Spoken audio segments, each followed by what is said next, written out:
ഇന്ന് തന്നെ ഡൗൺലോഡ് ചെയ്യൂ. കാണൂ നിങ്ങളുടെ ഫേവറേറ്റ് ഷോസ്. ഇത് അച്ഛൻ എഴുതിയ? അതെ, വിൽപത്രം തന്നെയാ. അല്ല, ആരാ ഈ ഇന്ദു?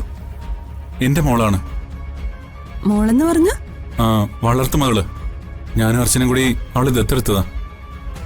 ഹോ, മരിക്കുന്നതിന് മുമ്പ് സച്ചിയുടെ അച്ഛൻ ആ കുഞ്ഞിന്റെ പേരിൽ എഴുതി വെച്ച ഈ വിൽപത്രം മാത്രം മതി നമുക്ക് കേസ് ജയിക്കാൻ.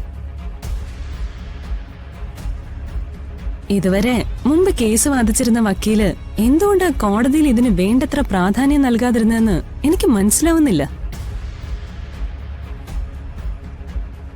ഈ ഡോക്യുമെന്റിനെ കുറിച്ച് മുമ്പ് വാദിച്ചിരുന്ന വക്കീല് നിങ്ങളോട് സംസാരിച്ചിരുന്നില്ലേ? ഇല്ല, ഒന്നും സംസാരിച്ചിട്ടില്ല.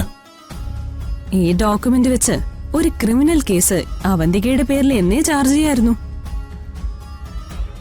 മൈനറായ ഒരു കുട്ടിയുടെ പേരിൽ എഴുതിയ സ്വത്തുക്കളെ എഴുതി വാങ്ങുന്നത് ക്രിമിനൽ ഒഫൻസാ. ആ കേസിന്റെ ബലത്തില് നിങ്ങളുടെ സ്വത്ത് തർക്കത്തിന്റെ കേസ് നമുക്ക് ജയിക്കാൻ സാധിക്കും. അതെങ്ങനെ? സച്ചിയുടെ അച്ഛന്റെ കയ്യിൽ നിന്ന് കമ്പനിയും മറ്റു സ്വത്തുക്കളും എഴുതി വാങ്ങിയത് നിർബന്ധിച്ചോ ചതിച്ചോ ആണെന്ന് തെളിയിക്കാൻ നമുക്ക് ഈ ഡോക്യുമെന്റുകൾ മാത്രം മതി. അത് മാത്രമല്ല, മക്കൾക്ക് കൊടുക്കുന്നത് പോലെ മരുമക്കൾക്ക് അങ്ങനെ സ്വത്തുക്കളൊന്നും എഴുതി കൊടുക്കാൻ പറ്റില്ല. ഇവിടെ കമ്പനിയുടെ ഷെയറുകള് അവന്തികയ്ക്ക് വിറ്റു എന്ന് തന്നെയാ പറഞ്ഞിട്ടുള്ളത്. എന്ന് പറഞ്ഞാ പകരം പണം വാങ്ങിക്കൊണ്ടാണ് നിങ്ങളുടെ അച്ഛൻ ഷെയറുകളും സ്വത്തുക്കളും അവന്തികയ്ക്ക് നൽകിയിട്ടുള്ളത്. ഏയ് അല്ല, അങ്ങനൊന്നും അല്ല സംഭവിച്ചത്. ശരിക്കും അച്ഛനെ ചതിച്ചെഴുതി വാങ്ങിയത് തന്നെയാ. അത് തന്നെയാ ഞാനും പറഞ്ഞു വന്നത്. മൈനറായ ഇന്ദുവിന്റെ പേരിൽ എഴുതിയ ഈ ഡോക്യുമെന്റ് നമുക്കൊരു സോളിഡ് പ്രൂഫാ. കോടതിക്ക് ഇത് നിഷേധിക്കാൻ പറ്റില്ല. ഇനിയിപ്പോ നമ്മൾ എന്താ ചെയ്യണ്ടേ? എത്രയും പെട്ടെന്ന് ഒരു ക്രിമിനൽ കേസ് രജിസ്റ്റർ ചെയ്യണം. എന്നിട്ട് ഇത് ഒരു കണക്റ്റഡ് കേസാക്കി മാറ്റണം.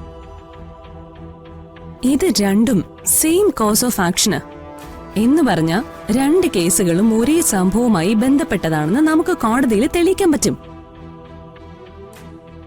കോടതി ഇത് ഒരുമിച്ച് പരിഗണിക്കണമെന്ന് നമ്മൾ ആവശ്യപ്പെട്ട കോടതി അത് അനുവദിക്കുക തന്നെ ചെയ്യും. അങ്ങനെ അവന്തികയെ എനിക്ക് കോടതിയിൽ ക്രോസ് ചെയ്യാൻ സാധിക്കും. അതിലൂടെ നമ്മുടെ കേസ് ഞാൻ വിജയിപ്പിക്കും. പക്ഷേ നമുക്ക് ആദ്യം ആ ക്രിമിനൽ കേസ് കൊടുക്കണം.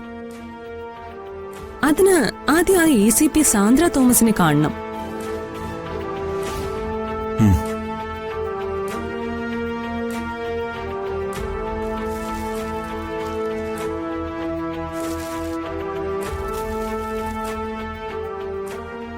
ഇതെവിടുന്ന്? ഇത് ചിപ്പിമോളുടെ അമ്മ എനിക്ക് കൊണ്ട് തന്നതാ. ഓ,